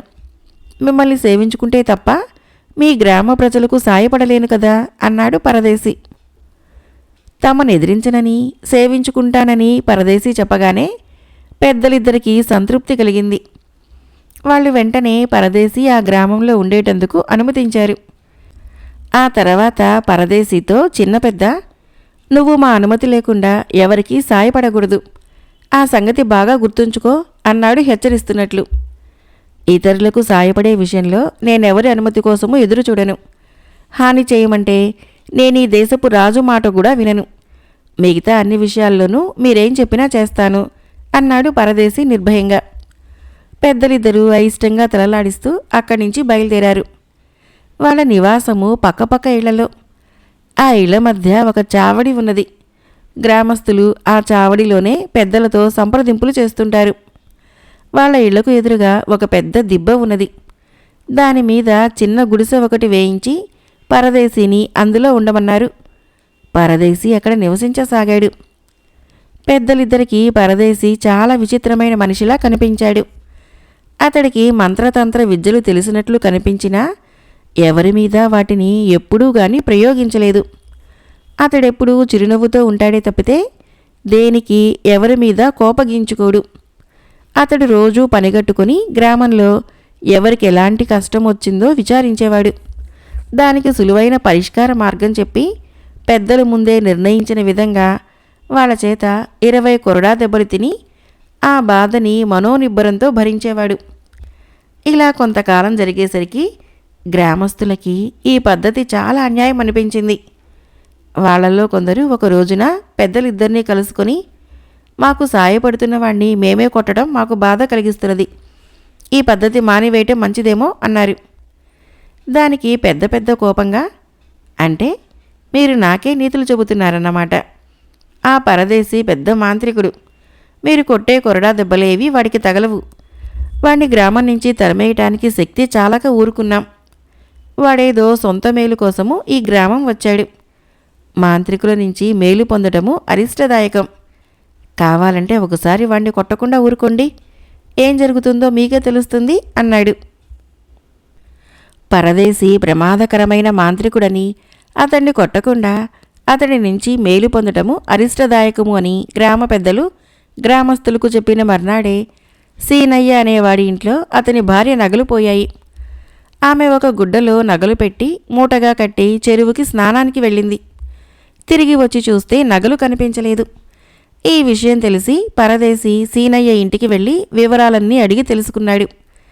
ఆ తర్వాత ఇల్లంతా కలియ తిరిగి ఒక మూల ఉన్న కన్నం చూపించి అందులో వెతకమన్నాడు. అది పందికుక్కులు చేసిన కన్నం. సీనయ్య అక్కడ తవ్వి చూడగా నగలు ఉన్న మూట దొరికింది. ఈ సహాయానికి సీనయ్య పరదేశీని 20 కొరడా దెబ్బలు కొట్టవలసి ఉన్నది. కానీ సీనయ్య అలా చేయలేదు. పరదేశీని కొట్టకపోతే ఎలాంటి అరిష్టం వస్తుందో చూడాలనుకున్నాడు. ఆ రాత్రి రహస్యంగా గ్రామ పెద్దలిద్దరూ కలిసి సీనయ్య పొలంలో ఒక ధాన్యపు కుప్పకు నిప్పు పెట్టి వచ్చారు. మర్నాడు సీనయ్య లబోదిబోమంటూ గ్రామ పెద్దల దగ్గరికి వెళ్లారు. వాళ్ళు సీనయ్య చెప్పిందంతా విని, ఇంకేం, నువ్వు ఆ పరదేశీని కొట్టకపోవటం వల్లనే ఈ అరిష్టం వచ్చి పడింది అన్నారు. ఈ సంగతి గ్రామంలో అందరికీ తెలిసింది. గ్రామస్తులందరూ పని కట్టుకుని పెద్దల ఇళ్ళకి వెళ్ళి, సీనయ్యతో పాటు మేము కూడా ఏవైనా తప్పులు చేసి ఉంటే మమ్మల్ని మన్నించండి, ఇక ముందు అంతా మీరు చెప్పినట్లే చేయగలము అని చెప్పారు. ఇది విన్న పరదేశి గ్రామ పెద్దల్ని కలుసుకుని, అయ్యా, ఇది చాలా అన్యాయం. మీరే ఆ సీనయ్య ధాన్యపు కుప్పను తగలబెట్టారని నాకు తెలుసు. మీరు వెంటనే సీనయ్యకు అతడు నష్టపోయిన ధాన్యం ఇచ్చేయండి. మీరలా చేయకపోతే అంతకు మించిన నష్టం మీకు కలుగుతుంది అని హెచ్చరించాడు. మమ్మల్ని భయపెట్టాలని చూస్తున్నావా? మా కలగబోయే నష్టమేమిటి అన్నారు పెద్దలు కోపంగా. ఈ రోజున ఒక ధాన్యపు బస్తా, రేపటి నుంచి రోజుకొక ధాన్యపు కుప్ప, అది మీ కలగబోయే నష్టం అని పరదేశి వెళ్ళిపోయాడు. ఆ రాత్రి నిజంగానే ఆ పెద్దల ఇండ్ల మధ్య చావడిలో ఉన్న ఒక ధాన్యపు బస్తా హఠాత్తుగా నిప్పంటుకొని కాలి బూడిదైపోయింది. విచిత్రమేమిటంటే ఆ ధాన్యపు బస్తా మంటలు ఆ చుట్టుపక్కల ఉన్న బస్తాలకు గాని ఇతర సామాగ్రికి గాని సోకలేదు. ఇది చూసి భయపడిన పెద్దలిద్దరూ పరదేశి దగ్గరకు పోయి, నువ్వు చెప్పినట్లే జరిగింది, అసలింతకు నువ్వెవరివి అని ప్రశ్నించారు. నేనెవరినైతేనేమి, ఇతరులకు హాని కలిగించను. మీ ఇద్దరికీ అధికారమంటే తగని ఆశ. మీ అధికారానికి నేనడ్డురాను. అయితే నేను ఇతరులకు సాయం చేస్తుంటే మీరు నన్ను ఆపకూడదు, మీరు ఇతరులకు హాని చేయకూడదు అన్నాడు పరదేశి. అయితే మమ్మల్ని ఏం చేయమంటావు అని అడిగాడు చిన్న పెద్ద. మీరు సీనయ్య దగ్గరికి వెళ్ళి నన్ను 20 కొరడా దెబ్బలు కొట్టమనండి. ఈలోగా అతడి ధాన్యపు కుప్పలో బూడిదైన ధాన్యము ఎంత ఉంటుందో అంతా అతడి పొలంలో పోయించండి. ఇదంతా రహస్యంగా జరిగిపోవాలి. ఇలా చేయటం వలన సీనయ్యకు జరిగిన నష్టం తీరిపోతుంది, గ్రామ పెద్దలుగా మీకు పేరు వస్తుంది అని సలహా ఇచ్చాడు పరదేశి. పెద్దలిద్దరూ పరదేశి చెప్పినట్లే చేశారు. పరదేశి 20 కొరడా దెబ్బలు తిన్నాడు. ఆ రాత్రి పెద్దలిద్దరూ రహస్యంగా కొన్ని ధాన్యం బస్తాలు బండి మీద వేసుకుని పోయి సీనయ్య పొలంలో వేసి వచ్చారు. మర్నాడు జరిగింది తెలుసుకుని గ్రామంలో అందరూ విడ్డూరంగా చెప్పుకున్నారు. పరదేశి ఎవరో, గ్రామంలో అందరికీ ఎందుకు సాయపడుతున్నాడో, దెబ్బలు తింటూ కూడా ఆ గ్రామంలోనే ఎందుకు ఉండాలనుకుంటున్నాడో ఎవరికీ అర్థం కాలేదు. కానీ గ్రామ పెద్దల పలుకుబడి, వాళ్ళ మీద గ్రామస్తుల నమ్మకము మరింతగా పెరిగాయి. ఇక జయ విజయులిద్దరూ పరదేశిని గురించి మొదట్లో అంతగా పట్టించుకోలేదు. తల్లిదండ్రులు వాళ్ళని, మీరా పరదేశి జోలికి పోకండి, వాడు చాలా ప్రమాదకారి అని చాలాసార్లు హెచ్చరించారు. ఒక రోజున నది ఒడ్డున జయ విజయులిద్దరూ అక్కడికి బిందెతో నీళ్ల కోసం వచ్చిన ఒక అమ్మాయిని ఎగతాళి చేస్తూ ఆట పట్టిస్తున్నారు. ఇద్దరూ కలిసి ఆ అమ్మాయి నుంచి బిందె లాక్కొని ఆ కనపడే మామిడి చెట్టెక్కి, మా ఇద్దరికీ చెరో 4 మామిడి పళ్ళు కోసిస్తే నీ బిందె నీకు తిరిగి ఇస్తాము. అలా చేయకపోయావో నీ బిందెను నదిలో పారవేయటమే కాక నిన్నిక్కడి నుంచి వెళ్ళనివ్వము అన్నారు. ఆ అమ్మాయికి ఏం చెయ్యాలో తోచక బిక్కమొహం వేసుకుని నిలబడింది. అంతలో ఆ దారిన పరదేశీ వచ్చి జరిగింది ఆ అమ్మాయిని అడిగి తెలుసుకుని జయ విజయులతో, మీకు కావలసింది చెట్టెక్కి మామిడి పళ్ళు కోయటమే కదా, నేను ఆ పని చేస్తాను. ఈ అమ్మాయికి బిందిచ్చేసేయండి అన్నాడు. ముందు పళ్ళు కోసివ్వు, అలాగే వదిలేస్తాము అన్నాడు జయుడు. అసలు సంగతి ఏంటంటే అది మామిడి పళ్ళ ఋతువు కాదు. చెట్టున ఒక్క పండైనా లేదు. అందువలన పళ్ళు కోసివ్వటము పరదేశి వల్ల కాదనుకున్నారు వాళ్ళు. కానీ పరదేశీ చెట్టెక్కి 8 మామిడి పళ్ళు కోసి వాళ్ళకిచ్చాడు. జయ విజయులిద్దరూ తెల్లబోయి, కాలం కాని కాలంలో చెట్టెక్కి పళ్ళెలా కోసావు అని అడిగారు. ఏమాత్రమూ స్వార్థం లేకుండా ఇతరులకు సాయం చేయాలనుకుంటే ఏ చెట్టునడిగినా పళ్ళిస్తుంది, ఏ గుట్టనడిగినా మణుల్నిస్తుంది అన్నాడు పరదేశి. అయితే ఏ గుట్టనైనా అడిగి మాకు మణులు తెచ్చిపెట్టు అన్నాడు విజయుడు. ఇచ్చిన పళ్ళే చాలు, మణులేమివ్వను. ముందు అమ్మాయిని వెళ్ళనివ్వండి అన్నాడు పరదేశి. జయ విజయులు అందుకు ఒప్పుకోక ముండికెత్తారు. అప్పుడు పరదేశి ఆ అమ్మాయితో, వాళ్ళు నిన్నేమీ చేయలేరు, నీ బిందె తీసుకుని నువ్వు వెళ్ళిపోమ్మా అన్నాడు. ఆ అమ్మాయి వెంటనే బిందె తీసుకుని బయలుదేరింది. ఆమెను ఆపాలని జయ విజయులిద్దరూ అనుకున్నారు. కానీ వాళ్ళకి కాళ్ళు చేతులు కదలలేదు. ఆమె కనుచూపు దాటిపోయిన తర్వాతే వాళ్లకు కాళ్ళు చేతులు స్వాధీనంలోకి వచ్చినాయి. నోరు విప్పి మాట్లాడగలిగినారు. నువ్వు మాంత్రికుడువా అని అడిగాడు జయుడు పరదేశిని. నాకు తెలిసిన మంత్రం ఒకటే, అదే మంచితనం అన్నాడు పరదేశి. మా సరదాకి అడ్డు వచ్చావు, నువ్వే మంచివాడివి అన్నాడు విజయుడు. ఇతరులని బాధించనంతవరకు మీ సరదాలకు నేనడ్డు రాను. ఇక మీదట మీరెప్పుడైనా ఇతరులను బాధించాలనుకుంటే మాత్రము మీ కాళ్ళు చేతులు కదలవు, నోరు మెదలదు. బాగా గుర్తుంచుకోండి అని పరదేశి అక్కడి నుంచి వెళ్ళిపోయాడు. ఆ తర్వాత జయ విజయులకి పరదేశి చెప్పినట్లే జరిగింది. వాళ్ళు గ్రామస్తులను బాధించడం తగ్గిపోయింది. తమ సరదాలకి పరదేశి అడ్డు తగులుతున్నాడని వాళ్ళు తండ్రులకు చెప్పుకున్నారు. అయినా పెద్దలు ఈ విషయం అంతగా పట్టించుకోలేదు. జయ విజయులు దుర్మార్గ కార్యాలు చేయకపోతే గ్రామస్తులు తమనింకా ఎక్కువగా గౌరవిస్తారని భావించారు. ఈ విధంగా జయ విజయులకు పరదేశి అంటే ద్వేషం ప్రారంభమైంది. వాళ్ళొకసారి పరదేశి నిద్రపోతున్నప్పుడు తాళ్లతో బంధించి నీటిలో పారవేయాలనుకున్నారు. అయితే వాళ్ళు తాళ్ళు తీసుకొని పరదేశి ఇంట్లోకి వెళ్ళేసరికి అవి వాళ్ళనే బంధించి వేశాయి. వాళ్ళు కదలలేక మూలుగుతూ ఉంటే నిద్రపోతున్న పరదేశీకి మెలకువ వచ్చింది. ఆయన వాళ్ళ బాధ చూసి జాలిపడి తనే వాళ్ళ కట్లు విప్పి, నన్ను మోసంతో ఎవరు బాధించాలనుకున్నా అలాంటి హింసకు వాళ్లే గురైతారు, నేను ఒప్పుకుంటే తప్ప నన్నెవరూ బాధించలేరు అని చెప్పాడు. జయ విజయులు అప్పటికేమీ మాట్లాడకుండా వెళ్ళిపోయారు. కానీ వాళ్లలో పరదేశీని హతమార్చాలన్న పట్టుదల ఎక్కువైపోయింది.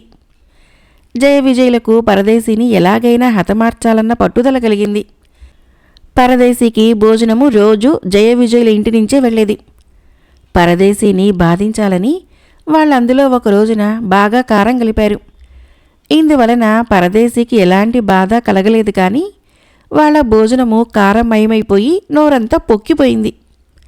ఇది జరిగినా వాళ్ళు బుద్ధి మార్చుకోక మరొక రోజున పరదేశీ భోజనంలో విషం కలిపారు. అంతే, ఆ పూట భోజనం చేస్తూనే జయ విజయులిద్దరూ వాంతులు చేసుకుని స్పృహ తప్పి పడిపోయారు. పెద్ద పెద్ద చిన్న పెద్ద వాళ్ళను పరీక్షించి చూస్తే నాడీ అందటం లేదు. ఇద్దరూ కంగారు పడి పరదేశీ వద్దకు పరిగెత్తారు. పరదేశీ జరిగింది విని, వాళ్ళు నా భోజనంలో విషం కలిపి ఉంటారు, ఆ విషం నాకు ప్రమాదం కలిగించకపోగా ఎదురు తిరిగి కలిపిన వాళ్ళకే ప్రమాదం కలిగిస్తుంది. ఈసారికి వాళ్ళని ఎలాగోలా రక్షిస్తాను. మరొకసారి ఇలా జరిగితే వాళ్ళను నేను కూడా రక్షించలేను అంటూ పెద్దల ఇంటి పెరట్లోకి వెళ్ళి అక్కడేవో మొక్కల ఆకులు దూసి తీసుకుని వచ్చి వాటి పసరుని జయ విజయుల నోట్లో పోశాడు. ఆ వెంటనే వాళ్ళిద్దరూ లేచి కూర్చున్నారు.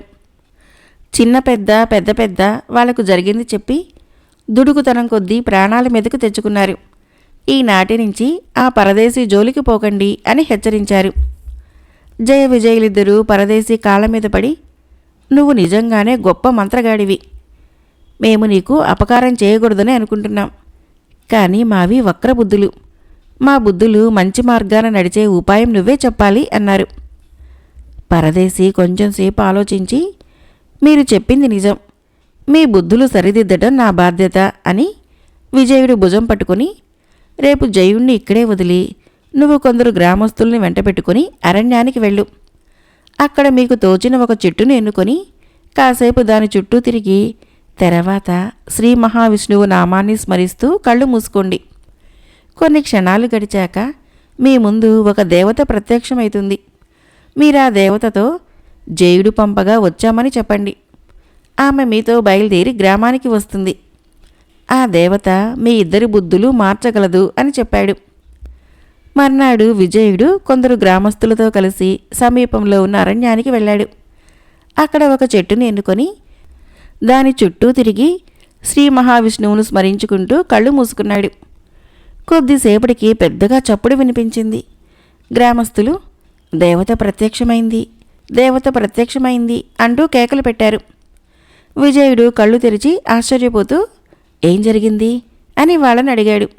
గ్రామస్తులు చెట్టుకు ఒక పక్కగా సొమ్ముసిల్లి పడి ఉన్న ప్రియంవదని చూపించి, ఎక్కడి నుంచి వచ్చిందో తెలీదు, ఇదిగో దేవత అన్నారు. విజయుడు ప్రియంవదను సమీపించి పరీక్షగా చూసి ఆమె స్పృహ తప్పి ఉన్నట్లు గ్రహించి గ్రామస్తులకి నీళ్లు తేవలసిందిగా చెప్పాడు. వాళ్ళు నీళ్లు తేగానే ఆమె ముఖం మీద చల్లాడు. ప్రియంవద కళ్ళు తెరిచి నేనెక్కడ ఉన్నాను అన్నది. అందుకు విజయుడు, మేము ఇక్కడికి దగ్గరలోనే ఉన్న గ్రామస్తులము. జయుడు పంపగా వచ్చాం. మాతో గ్రామానికి వస్తావా అని అడిగాడు. జయుడి పేరు వింటూనే ప్రియంవద అతడు తమ అంతఃపురంలోని కాపలా భటుడు అనుకున్నది. ఆ కారణం వలన ఆమె అంగీకార సూచకంగా తల ఊపి నాకు బాగా ఆకలిగా ఉన్నది అన్నది. నీవు కోరినవన్నీ ఇస్తాము, మాతో గ్రామానికి బయలుదేరు అన్నాడు విజయుడు. గ్రామస్తులు ప్రియంవదను దేవతగా భ్రమించి ఆమె కోసం ఒక పల్లకీ తెచ్చారు. ప్రియంవదని అందులో కూర్చోబెట్టి అందరూ శతనందన గ్రామం చేరారు. తర్వాత ఆమెను పరదేశీ నివసించే ఇంట వదిలిపెట్టారు. పరదేశీ చెప్పిన విధంగానే దేవత ప్రత్యక్షమైందని విని గ్రామంలోని పిల్ల పెద్ద అందరూ ప్రియంవదను చూడటానికి వచ్చారు. ఆమె అందచందాలు చూసి అందరూ అబ్బురపడ్డారు. పరదేశీ గ్రామస్తులంతా అక్కడి నుంచి వెళ్ళిపోయేదాకా ఆగి, ఎవరు నువ్వు? అరణ్యంలో హఠాత్తుగా ఎలా ప్రత్యక్షమయ్యావు అని ప్రియంవదను అడిగాడు. ప్రియంవద పరదేశీ ముఖంలోని దివ్య తేజస్సుకు ఆశ్చర్యపడి, అయ్యా, నీవెవరో చూడబోతే యువకుడిలా ఉన్నావు, కానీ ముఖంలో మహాజ్ఞానులకు మించిన తేజస్సు ఉట్టిపడుతున్నది. మీ ముందు నా చరిత్ర దాచలేను అని తన కథ అంతా పరదేశీకి వివరించి చెప్పింది. అది విని పరదేశీ ఆమెకు తన కథ చెప్పి, అంతా విచిత్రంగా ఉన్నది. ఒక జయుడి కోసమని బయలుదేరి మరొక జయుడున్న చోటికి చేరావు. ఏ దైవం నా చేత ఆ పేరు పలికించిందో తెలియదు, కానీ నిజంగానే దేవతలా వచ్చావు. ఇప్పుడేమి చేయటం బాగుంటుందో నువ్వే చెప్పు అన్నాడు. ప్రియంవద ఆ మాటలకు సిగ్గుపడుతూ, నిన్ను చూడగానే నా మనసులో ఎన్నడూ ఎరుగని సంతోషం పుట్టింది. నాకు నీ దగ్గరే ఉండిపోవాలనిపిస్తుంది. నాకిప్పుడు మరే ఇతర కోరిక లేదు అన్నది. ఈ జవాబు వింటూనే పరదేశీ కంగారుపడి, నువ్వు జయ విజయుల బుద్ధులను సక్రమ మార్గంలో పెట్టగలవనుకుంటున్నాను. ముందు ఆ పని చూడటం నా కర్తవ్యము అన్నాడు. నువ్వేం చెబితే అది చేస్తాను అన్నది ప్రియంవద. ఆ తర్వాత పరదేశీ ప్రియంవదకు తృప్తిగా భోజనం పెట్టించాడు. ఆ వెంటనే ఆమెకు నిద్ర ముంచుకుని వచ్చింది. ఈ లోపల జయుడు విజయుడు కూడా ప్రియంవద అందచందాలకు బాగా ఆకర్షితులయ్యారు. ఆ కారణం వలన ఆనాటి నుంచి ఇద్దరూ ఆమె వద్దనే ఉంటూ ఇతర విషయాలేమీ పట్టించుకోవటం మానేశారు. ఒక రోజున జయుడు ప్రియంవదతో, ఎల్లకాలము నువ్వు మాతోనే ఉండిపోతే ఎంతో బాగుంటుంది అన్నాడు. అదెలా సాధ్యం? మరి కొన్నాళ్లకు నా పెళ్లి జరిగిపోతుంది కదా అన్నది ప్రియంవద. పెళ్ళైపోతేనేం అని ప్రశ్నించాడు విజయుడు అమాయకంగా. పెళ్ళయ్యాక నేను నా భర్త దగ్గర ఉండిపోతాను, ఇక్కడ ఉండటం కుదరదు అన్నది ప్రియంవద. జయుడు కొంచెంసేపు ఆలోచిస్తూ ఊరుకొని, సరే పోనీ నువ్వు నన్నే పెళ్లి చేసుకోరాదా అన్నాడు. అందుకు విజయుడు ఒప్పుకుంటాడా అన్నది ప్రియంవద. ఒప్పుకోను, నేను నిన్నే పెళ్లాడతాను అన్నాడు విజయుడు పట్టుదలగా. జయుడు విజయుడి కేసి కోపంగా చూశాడు. ఇద్దరూ వాదులాటకు దిగారు. ప్రియంవద వాళ్ళని వారిస్తూ, మీ ఇద్దరిలో ఒక్కరినే నేను పెళ్లి చేసుకోగలను, అందుకొక ఉపాయం ఉన్నది. ఈ గ్రామంలో ఉన్న పరదేశి చాలా ప్రమాదకారుడు, అతన్ని మీ ఇద్దరిలో ఎవరు ఓడిస్తే అతన్ని నేను పెళ్లాడతాను అన్నది. ఆ పరదేశి మాయలమారి మహామాంత్రికుడు, వాణ్ణి ఓడించటము మా ఇద్దరి వల్ల కాదు అన్నారు జయ విజయులు ఏకకంఠంతో. నిజంగా నన్ను పెళ్లాడదలిస్తే మీరెలాంటి కఠిన కార్యాన్నైనా సాధించగలుగుతారు.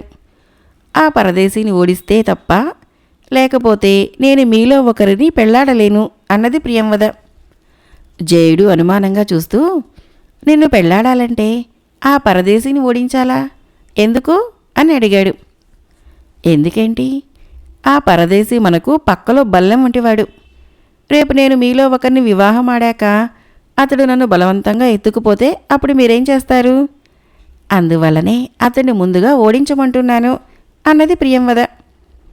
నువ్వు చెప్పింది నిజమే, రేపే ఆ పరదేశితో యుద్ధం చేసి చిత్తుగా ఓడించేస్తాను అన్నారు జయ విజయులిద్దరూ ఒకేసారి. పరదేశిని ఓడించిన వాళ్ళనే పెళ్లాడతానని ప్రియంవద చెప్పిన మరుసటి రోజున జయ విజయులిద్దరూ పరదేశిని కుస్తీ పోటీకి సవాలు చేశారు. పరదేశి వాళ్లతో, ఒకరి తర్వాత ఒకరెందుకు, మీ ఇద్దరితో ఒకేసారి కుస్తీ పట్టి ఓడిస్తాను అన్నాడు. ఆ వెంటనే జయ విజయులకి పరదేశీకి మల్ల యుద్ధం జరిగింది. పరదేశీ మధ్యన నిలబడితే జయ విజయులు అమితోత్సాహంతో అతడికి చెరొక పక్క నిలబడ్డారు. పరదేశి వాళ్ళ చేతుల్లో చిత్తుగా ఓడిపోయాడు. అది చూసి ప్రియంవద తెల్లపోయింది. పరదేశి జయ విజయులిద్దరినీ తేలికగా ఓడించగలడని ఆమె అనుకున్నది. మేమిద్దరము పరదేశీని చిత్తు చేశాము, మాలో ఎవరిని పెళ్లి చేసుకుంటావో చెప్పు అన్నాడు జయుడు. మీ ఇద్దరిలో ఎవరు బలవంతులో తేల్చుకోండి, కావాలంటే ఇందుకు మీ పెద్దలని సంప్రదించండి అన్నది ప్రియంవద. జయ విజయులు తమ తల్లిదండ్రుల వద్దకు వెళ్ళి ప్రియంవదను పెళ్లాడాలన్న తమ కోరికను తెలియపరిచారు. అప్పుడు పెద్ద పెద్ద చిన్న పెద్ద సమావేశమై ఈ విషయం గురించి చాలాసేపు మాట్లాడుకున్నారు. వాళ్లకు తెగని సమస్య ఏమిటంటే, ఎంత నచ్చ చెప్పినా ప్రియంవద విషయంలో జయ విజయులు ఒక అంగీకారానికి రావటం లేదు. ఇద్దరూ ప్రియంవదని పెళ్లాడాలని తహతహలాడుతున్నారు. నేను పెద్దవాణ్ణి, అందువల్ల నా కొడుకు జయుడు ప్రియంవదని పెళ్లి చేసుకుంటాడు అన్నాడు పెద్ద పెద్ద. ఇంతకాలము మనిద్దరిలో ఎవరు గొప్ప అన్న సమస్య తలెత్తలేదు. ఈ పెళ్లి జరిగితే నువ్వు నీ కొడుకు మా కుటుంబానికంటే గొప్పవాళ్ళైపోతారు, అది నేను సహించలేను అన్నాడు చిన్న పెద్ద. అప్పుడు పెద్దలిద్దరి మనసుల్లోనూ ఒక విషయం తళుక్కుమన్నది. ఇంతకాలంగా తమిద్దరూ ఎంతో సఖ్యంగా ఉంటున్నారు. ఇప్పుడు ప్రియంవద గురించి తమ కుటుంబాల మధ్య కలత వచ్చేలా ఉన్నది. ఇందువల్ల నష్టపోయేదెవరు? ఇదంతా తమ ఇద్దరి మధ్య కలతలు తేవటానికి పరదేశీ పన్నుతున్న పన్నాగం కాదు కదా అని వాళ్ళకి అనుమానం వచ్చింది. ఆ వెంటనే పెద్దలిద్దరూ పరదేశీ దగ్గరకు వెళ్లారు. పరదేశీ వాళ్ళు చెప్పింది విని, ఈ గొడవంతా ఆ ప్రియంవద మూలంగా వచ్చింది, ఆమె జయ విజయులకు పోటీ పెట్టింది, అందువలనే మీ మధ్య కలతలు ప్రారంభమయ్యాయి, ఇందులో నా ప్రమేయం ఏమీ లేదు అన్నాడు. ఈ జవాబు విని పెద్ద పెద్ద కోపంగా, ఈ జరిగిన దానిలో ప్రియంవద తప్పేమీ లేదు, నువ్వు జయ విజయులిద్దరినీ ఓడించగలవు, అయినా కావాలని ఓడిపోయావు, ఈ విధంగా వాళ్ళిద్దరూ కలహించుకోవాలని పథకం వేశావు అన్నాడు. పరదేశి చెవులు మూసుకొని, వాళ్ళిద్దరి సఖ్యత కోసము ప్రాణాలైనా ఇవ్వగల నేను వాళ్ళ మధ్య కలతలు సృష్టించటమా అన్నాడు. అయితే మా పిల్లల చేతుల్లో నువ్వెందుకు ఓడినట్లు అన్నాడు చిన్న పెద్ద. నేను కావాలని ఓడిపోలేదు, వాళ్లే ఓడించారు అన్నాడు పరదేశి. అదెలా సాధ్యం? నీ శక్తులన్నీ ఏమయ్యాయి అని అడిగాడు పెద్ద పెద్ద.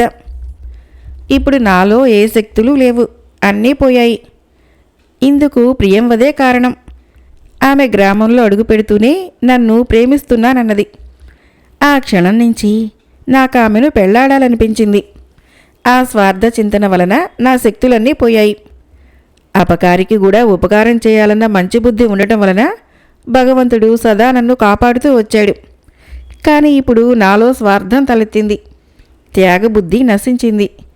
మీరు అనుమతినిస్తే నేను ప్రియంవద ఈ గ్రామం వదిలి వెళ్ళిపోతాము అన్నాడు పరదేశి. ఈ జవాబుకి పెద్దలిద్దరూ తెల్లబోయారు. నువ్వు చెబుతున్నది నిజమేనా? అపకారికి కూడా ఉపకారం చేయాలన్న మంచి బుద్ధి ఉంటే మాకు ఇలాంటి అద్భుత శక్తులు వస్తాయా అన్నాడు చిన్న పెద్ద. మనస్ఫూర్తిగా అపకారికి ఉపకారం చేస్తే అద్భుత శక్తులు ఆ మనిషిని కాపాడుతూ ఉంటాయి. శక్తులు స్వప్రయోజనానికి ఉపయోగపడవు. నాకిప్పుడు నశించినట్లే ఆ శక్తులు నశించిపోతాయి అని చెప్పాడు పరదేశి. అప్పుడు పెద్దలిద్దరూ పరదేశీకి నమస్కరించి, అయ్యా, వయసులో చిన్నవాడివైనా బుద్ధిలో మాకంటే గొప్పవాడివి. ఇంతకాలము మేము అజ్ఞానం వలన ఎన్నో దుర్మార్గాలు చేశాము.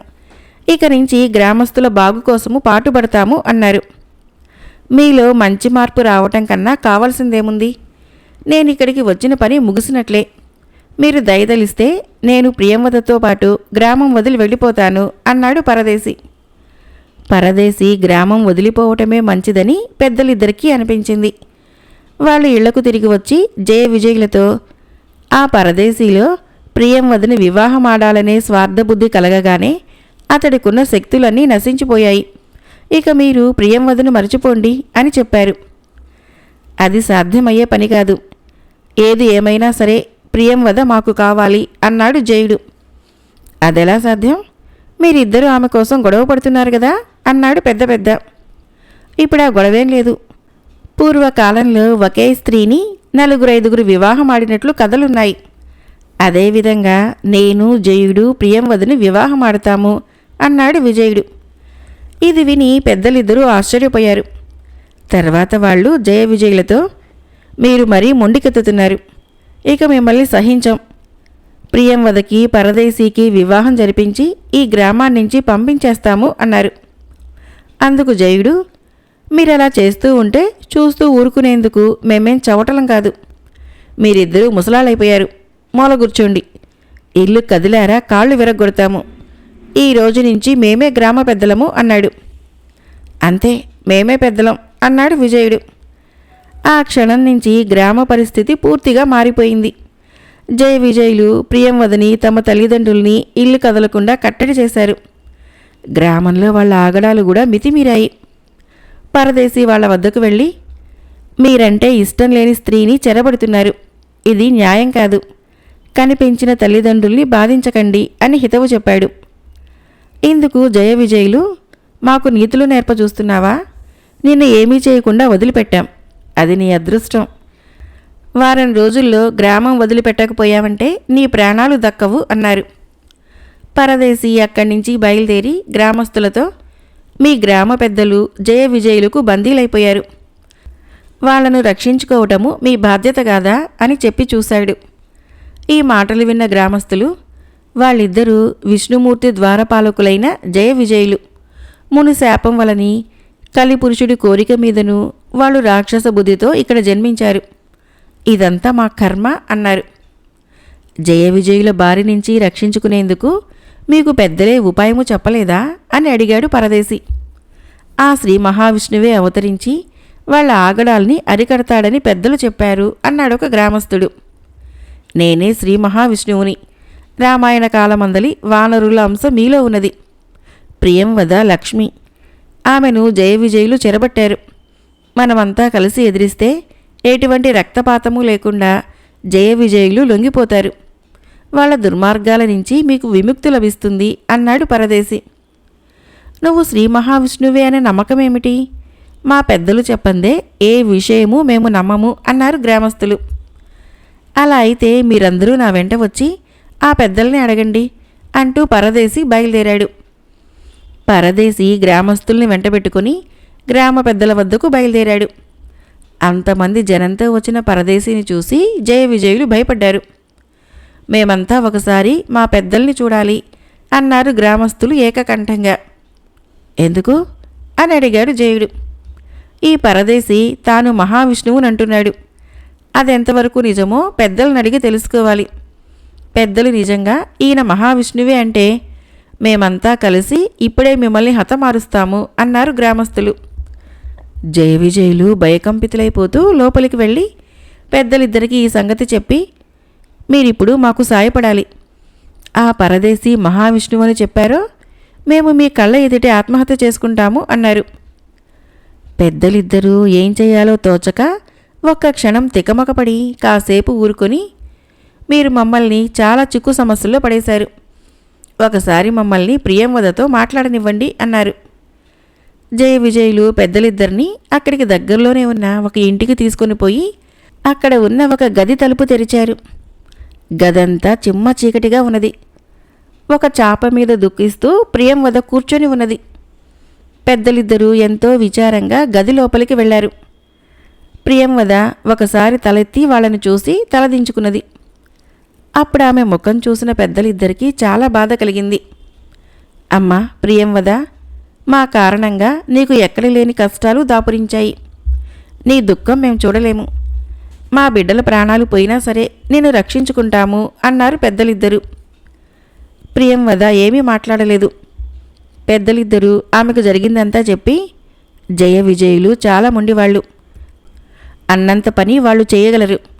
అయినా సరే నీ క్షేమం కోరి ఆ పరదేశి మహావిష్ణువే అని చెప్పదలిచాము అన్నారు. అయితే నా దగ్గరికి ఎందుకొచ్చారు అని అడిగింది ప్రియంవద విసుగ్గా. నీ రూపము గుణగణాలు చూస్తుంటే నువ్వు దేవతవే అనిపిస్తున్నది. నీలో చాలా అద్భుత శక్తులున్నాయి. నువ్వు తలుచుకుంటే జయ విజయుల్ని హతమార్చగలవు. కానీ నువ్వు మా బిడ్డల్ని మా చేతనే చంపించాలని సంకల్పించావు. ఈ కడుపు కోత భరించలేము. మా బిడ్డలు మూర్ఖులైతే వాళ్ళ నుంచి ఆ మూర్ఖత్వాన్ని తొలగించు. అంతేకాని వాళ్ళ ప్రాణాలే తీయాలనుకోకు అన్నాడు చిన్న పెద్ద దీనంగా. మీ పిల్లల మూర్ఖత్వానికి పాలు పోసి పెంచింది మీరు. చిన్నతనంలో మీరు వాళ్ళని అదుపు చేసి ఉండవలసింది. మొక్కై వంగనిది మానై వంగదు కదా అన్నది ప్రియంవద. ఈ సామెతలు మా బోటి సామాన్యులకు గాని నీ బోటి దేవతలకు కాదు. నువ్వు తలుచుకుంటే మా బిడ్డల ప్రాణాలు పోకుండా నువ్వు పరదేశిని పెళ్లి చేసుకునే ఉపాయం చెప్పగలవు అన్నాడు చిన్న పెద్ద మళ్ళీ. ప్రియంవద నేనే ఉపాయము చెప్పకపోతే మీరేం చేస్తారు అని అడిగింది. ఆ పరదేశి శ్రీ మహావిష్ణువు అవతారమని గ్రామస్తులకు చెప్పేస్తాం. మేమిలా చెప్పగానే మా బిడ్డలు విషం తాగి ప్రాణాలు తీసుకుంటారు అన్నాడు పెద్ద పెద్ద. మీ బిడ్డల ప్రాణాలకే ప్రమాదము లేదు. అందుకు నేనొక ఉపాయం ఆలోచించాను అన్నది ప్రియంవద. ఆమె వాళ్లకు ఆ ఉపాయమేదో వివరించింది. పెద్దలిద్దరూ శ్రద్ధగా విని గదిలో నుంచి బయటికి వచ్చారు. ఆ ఇంటి ముందు గ్రామస్తులందరూ కుదురుగా కూర్చొని ఉన్నారు. వాళ్ళ మధ్య పరదేశీ కూడా ఉన్నాడు. పెద్దలు తాను అవతార పురుషుడు కాదంటే గ్రామస్తులు తననేం చేస్తారో అని అతడు తీవ్రంగా ఆలోచిస్తున్నాడు. జయ విజయులు జనానికి ఒక పక్కగా కూర్చొని తమ తండ్రులు ఏం చెప్పబోతున్నారో వినేటందుకు ఆతృతగా ఎదురుచూస్తున్నారు. ఇద్దరి చేతుల్లోనూ విషం పొట్లాలున్నాయి. పెద్ద పెద్ద గొంతు సవరించుకొని, గ్రామస్తులారా, మన గ్రామానికి వచ్చి మనకెంతో సాయపడిన పరదేశిలో అవతార పురుషుడి లక్షణాలు చాలా ఉన్నాయి. కానీ అంత మాత్రాన అతన్ని అవతార పురుషుడు అనలేము. అతడు తన మహిమలు రుజువు చేసుకోవాలి. అందుకొక చక్కని ఏర్పాటు చెబుతాను అని అదేమిటో వాళ్ళకు వివరించాడు.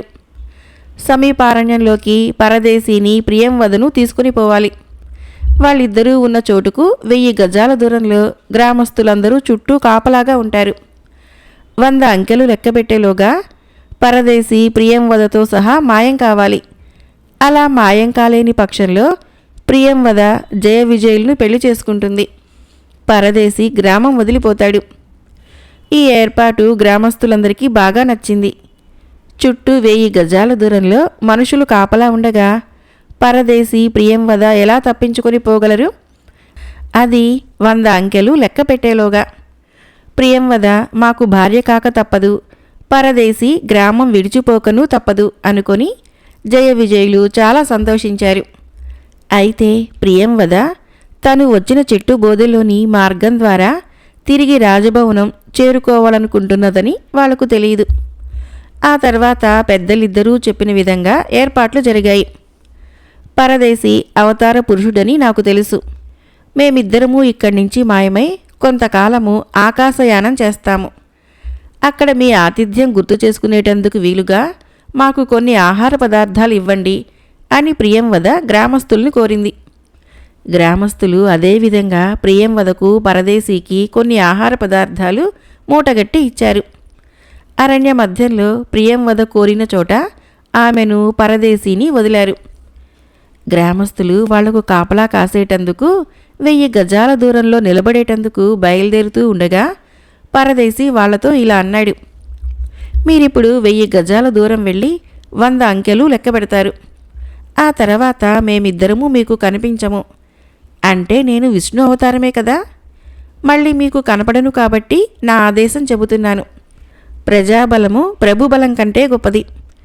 ఎవరు మీకు అన్యాయం తలపెట్టినా సహించకండి. అందరూ ఏకమై ఆ అన్యాయాన్ని ఎదిరించండి. జయ విజయులు మీకంటే శక్తిమంతులు కారు. వాళ్లలో ఉన్న జయ విజయుల రాక్షసాంశను నేను తీసుకొని పోతున్నాను.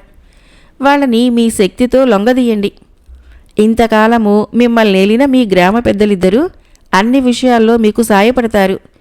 వెళ్ళండి, మీకు శుభం కలుగుతుంది. గ్రామస్తులందరూ వెళ్ళిపోయారు. పరదేశి ప్రియంవద మాయం కావాలని గ్రామ పెద్దలిద్దరూ కోరుకున్నారు. వాళ్ళు మాయం కావటము అసాధ్యమని జయ విజయులు అనుకున్నారు. గ్రామస్తులు కనుమరుగుగానే ప్రియంవద పరదేశీని తిన్నగా సొరంగ ద్వారం ఉన్న చెట్టు దగ్గరకు తీసుకుని పోయింది. ఇద్దరూ కలిసి చెట్టు బోధులో ఉన్న ద్వారం తలుపు తెరిచి సొరంగంలోకి ప్రవేశించి తలుపుకు లోపలి నుంచి గడియ బిగించారు. పరదేశి ప్రియంవద చెట్టు బోధలో ఉన్న సొరంగంలోకి ప్రవేశించి లోపల గడియ బిగించిన కొద్దిసేపు తర్వాత గ్రామస్తులు వచ్చి చూస్తే ఎక్కడా పరదేశి ప్రియంవదల జాడలేదు. వాళ్ళు ఆ ప్రాంతాల గల చెట్లని పుట్లని వెతికి చివరికి పరదేశి మరెవరో కాదు, భగవంతుడి అంశగల మహానుభావుడు అన్న నిర్ణయానికి వచ్చారు. జరిగిన వింత చూసి జయ విజయులు ఇప్పుడేమి చేయటమా అని ఆలోచిస్తూ ఉన్నంతలో గ్రామ ప్రజలు మూకుమ్మడిగా వాళ్ల మీద దాడి చేసి నాటి నుంచి 10 సంవత్సరాల వరకు శతనందన గ్రామ ప్రాంతాల ఎక్కడ కనిపించినా ప్రాణాలు దక్కవని చెప్పి తరిమివేశారు. సొరంగ మార్గంలో ప్రవేశించిన ప్రియంవదకి ఈసారి ప్రయాణము ఇబ్బంది అనిపించలేదు. తోడుగా పరదేశీ ఉన్నాడు. ఆకలైనప్పుడు తినటానికి ఆహార పదార్థాలున్నాయి. మనము రాజభవనానికి వెళ్ళగానే ఏం చెయ్యాలి అని పరదేశీ ప్రియంవదను అడిగాడు. అందుకు ప్రియంవద, ఈసరికి నన్నొక మహామాంత్రికుడు ఎత్తుకుపోయాడని రాజధానిలో పుకారు లేచి ఉంటుంది. ఆ మాంత్రికుడి బారి నుంచి నువ్వు రక్షించావని నా తండ్రికి చెబుతాను.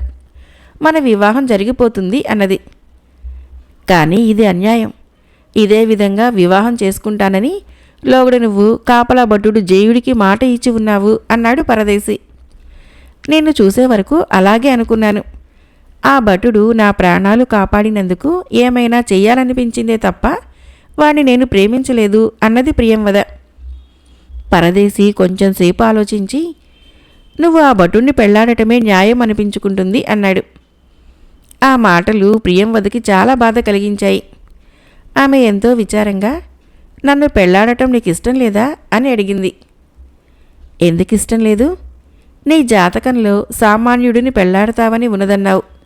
ఆ వెంటనే నీకోసము సామాన్యుడిని కావాలన్న కోరిక నాలోనూ కలిగింది. ఈ స్వార్థ చింతన వలన అప్పటి వరకు నాలో ఉన్న అద్భుత శక్తులన్నీ అదృశ్యమైపోయాయి. అపకారికైనా ఉపకారం చేయమని, ఏ పరిస్థితుల్లోనూ స్వార్థ చింతన ఉండకూడదని హిమాలయాల్లో తపస్సు చేసుకునే నా గురువర్యులు నన్ను ఆజ్ఞాపించారు. వారి ఆజ్ఞకు వ్యతిరేకంగా ప్రవర్తించాను అని పరదేశి కొంచెం ఆగి, ఏది ఏమైనా నా కారణంగా జయుడికి అన్యాయం జరగకూడదు అన్నాడు. ప్రియంవద అతడికేమీ జవాబివ్వలేకపోయింది. తను రాజభవనం చేరాక జయుడిని పిలిపించి సంగతి చెప్పి అతడి చేత తను పరదేశీని వివాహమాడేందుకు ఒప్పించాలనుకున్నది. ఇది జరిగితే తప్ప పరదేశీ తనను వివాహమాడడు. కొంతకాలం గడిచాక ఒక రాత్రి వేళ తన శయనాగారం చేరింది ప్రియంవద. ఆమె పరదేశీని తాను పిలిచే వరకు సొరంగంలోనే ఉండవలసిందిగా కోరింది. ఆ తర్వాత ప్రియంవద శయనాగారంలోని గంటను మోగించింది. ఆ మరుక్షణము శయనాగారంలోని 10 మంది పరిచారికులు వచ్చారు. రాకుమారి ప్రియంవద తిరిగి వచ్చిందన్న వార్త క్షణాల మీద అంతఃపురంలో అందరికీ తెలిసిపోయింది. రాజు కీర్తిసేనుడు, రాణి కాంతిమతి పరుగు పరుగున అక్కడికి వచ్చారు. కాంతిమతి ప్రియంవదను కౌగలించుకొని, నా బంగారు తల్లి, ఇంతకాలం ఏమయ్యావు, ఎక్కడున్నావు అని అడిగింది. అమ్మా, అదంతా ఒక పెద్ద కథ, తర్వాత చెబుతాను. ముందు నా అంతఃపుర కాపలా భటులందరినీ పిలిపించండి అన్నది ప్రియంవద. అలా కాపలా ఉండే భటులు 20 మంది. వాళ్ళు అంతఃపురం బయట ఉద్యానవనాల్లోనూ ఉంటూ రాజకుమారిని 1000 కళ్ళతో కాపాడుతుంటారు. తన కుమార్తె ఏదో ప్రత్యేకమైన కారణం ఉండటం వలనే కాపలా భటులని పిలిపించమంటున్నదని రాజు కీర్తిసేనుడు వాళ్ళ కోసం కబురు పంపాడు. త్వరలోనే కాపలా వాళ్ళు అక్కడికి వచ్చారు. కానీ వాళ్లలో జయుడు లేడు. ప్రియంవద ఆశ్చర్యపోయి తండ్రితో, నాన్న, ఈ కాపలా భటుల్లో జయుడు అనేవాడుండాలి, ఏమయ్యాడు అని అడిగింది. అందుకు జవాబుగా కాపలా భటుల నాయకుడు, యువరాణి, ఆ జయుడికి తన మరదలితో వివాహ నిశ్చితార్థం జరగనున్నది. ఆ పని మీద వాడు 4 రోజులు సెలవు తీసుకుని సొంత గ్రామానికి వెళ్ళాడు. రేపు వాడు తిరిగి పనిలో ప్రవేశించవలసిన దినము అని జవాబు చెప్పాడు. అది విని ప్రియంవదకి పట్టరాని సంతోషం కలిగింది. ఆమె పెద్దగా ఆవలించి, నాకు నిద్ర ముంచుకొని వస్తున్నది, విశ్రాంతి కావాలి అన్నది. ఆ వెంటనే అక్కడి నుంచి అందరూ వెళ్ళిపోయారు. ఆమె సొరంగంలో దాగి ఉన్న పరదేశీని పిలిచి జరిగిందంతా చెప్పి, ఇప్పుడు నన్ను పెళ్లాడటం నీకిష్టమే కదా అని ప్రశ్నించింది. జయుడి వివాహము అతడి ఇష్టం మీద జరుగుతున్నదో లేదో తెలియాలి కదా. మన వివాహానికి అతడు మనస్ఫూర్తిగా అంగీకరించాలి అన్నాడు పరదేశి. ప్రియంవద పరదేశీని సొరంగంలోకి పంపించింది. మరునాడు జయుడు ఉద్యానవనంలో ఉండవలసిందిగా రాజాజ్ఞ అయింది. ప్రియంవద అక్కడికి పోయి జరిగిన సంగతులేవీ జయుడికి చెప్పకుండా, క్షేమంగా ఉన్నావా, నీ పెళ్లికి నిశ్చితార్థం జరిగిపోయిందట, నిజమేనా అని అడిగింది. నిజమే రాకుమారి, తమరు నన్ను క్షమించాలి. ఆనాడు అనాలోచితంగా ఏదో కోరాను. ఎంతో కాలంగా నా మరదల్ని వివాహమాడాలనుకుంటున్నాను. నిశ్చితార్థంతో పాటు పెళ్లి ముహూర్తం కూడా నిర్ణయించారు అన్నాడు జయుడు. జయుడిని పంపించేసి ప్రియంవద సొరంగంలో ఉన్న పరదేశీని కలుసుకొని అతడికి జయుడి నిర్ణయం చెప్పి, ఇప్పుడు నన్ను వివాహమాడేందుకు ఎలాంటి అభ్యంతరం లేదు కదా అన్నది. పరదేశి ప్రియంవదని వివాహమాడేందుకు అంగీకరించాడు. అప్పుడు ఆమె అతన్ని తల్లిదండ్రుల వద్దకు తీసుకుని పోయి తాను సొరంగ మార్గం చివరి వరకు చూడగోరి వెళ్ళానని అబద్ధం చెప్పి ఆ తర్వాత జరిగిందంతా కథగా చెప్పింది. కీర్తిసేనుడు పరదేశి తన కుమార్తెకు చేసిన సహాయానికి సంతోషించి, నా కుమార్తె కోసము నీ అద్భుత శక్తులన్నింటినీ త్యాగం చేసి సామాన్యుడివైపోయావు. నీకు నా రాజ్యాన్ని కానుకగా ఇచ్చినా నీకు కలిగిన లోటు తీరదు అన్నాడు. ఆ మాటలకి పరదేశి మందహాసం చేసి, మహాప్రభు, అపకారికి కూడా ఉపకారం చేసిన పుణ్యఫలమే నాకు రాజ్యంతో పాటు రాకుమారి కూడా లభ్యమయ్యేలా చేసిందనుకుంటాను. నేను రాజునయ్యాక కూడా నా స్వప్రయోజనం కాక ప్రజల మేలే ముఖ్యమని భావించి అందుకు తగిన విధంగా ప్రవర్తిస్తాను. వాళ్ళ కోసము ఎటువంటి త్యాగమైనా చేస్తాను. అందుకు మీరు అనుమతించాలి అన్నాడు. కీర్తిసేనుడు కొద్దిసేపు ఆలోచించి, రాజైనవాడు ప్రజల యోగక్షేమాలే ముఖ్యమన్న ధోరణిలో పరిపాలన సాగించాలన్నది నా అభిమతం కూడా. నువ్వు త్రికరణ శుద్ధిగా ప్రజలకు మేలు కలిగించాలనుకుంటే అందుకు అనుమతించనన్న అనుమానం నీకెందుకు కలిగింది అని ప్రశ్నించాడు. మీ పాలనలో శతనందన గ్రామం లాంటిదొకటున్నది. ఏ రాజ్యంలో అయినా ప్రజలు మూర్ఖులుగా ఉంటే దాని పాలకుడు తన విధిని సరిగా నిర్వహించడం లేదని గ్రహించవచ్చు అన్నాడు పరదేశి. నువ్వు నా కుమార్తెను వివాహమాడి రాజువు కాబోతున్నావు. రాజ్యంలో శతనందన గ్రామాల లాంటివి మరెన్ని ఉన్నవో తెలుసుకుని ఆ ప్రజల మూర్ఖత్వాన్ని పోగొట్టి విద్యావంతుల్ని చెయ్యి. నేను చాలా సంతోషిస్తాను అన్నాడు కీర్తిసేనుడు. పరదేశి తనను వివాహం చేసుకోవటానికి అంగీకరించడంలో ఉన్న కారణము అప్పుడు ప్రియంవదకి అర్థమైంది. విశాల దేశ ప్రజలని ఆదర్శ పౌరులుగా తీర్చిదిద్దాలని పరదేశి ఆశిస్తున్నాడు. ప్రియంవద పరదేశి పాదాల ముందు మోకరిల్లి, నువ్వు సామాన్యుడివి కాదు, ముందు తరాలకి నీ పరిపాలన ఆదర్శప్రాయమైతుంది అన్నది. ఆ తర్వాత పరదేశి ప్రియంవదను వివాహం చేసుకుని ఉపకారసేనుడు అన్న పేరుతో విశాల దేశాన్ని ప్రజారంజకంగా పరిపాలించి ఆదర్శ ప్రభువుగా పేరుగాంచాడు. అపకారికి ఉపకారం జానపద నవల సమాప్తం. ఫ్రెండ్స్, ఈ కథ నచ్చినట్లయితే మన ఛానల్ని తప్పకుండా సబ్స్క్రైబ్ చేయండి, లైక్ చేయండి, షేర్ చేయండి, కామెంట్ చేయండి. Thank you.